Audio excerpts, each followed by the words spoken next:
Good afternoon. My name is Brian Tallman, and I'm part of the drone tether launch team, and we're happy to be here with our new cable. So the cable consists of fiber optic cable as well as two power lines.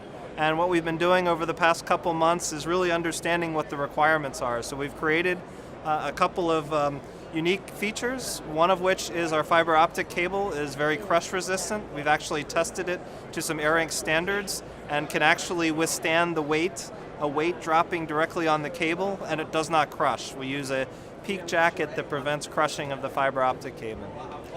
In addition to packaging fiber optic cable, the tether includes two power lines. The power lines withstand temperatures up to 200 C, and collectively the cable with an environmentally resistant jacket can handle 200 pounds of tensile strength, over 200 pounds of tensile strength.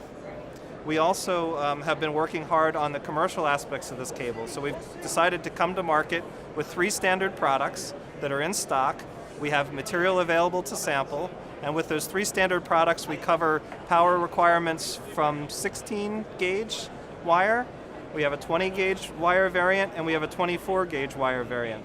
And then we have lots of different options for customization with different combinations of fiber optic, different fibers, and different power lines.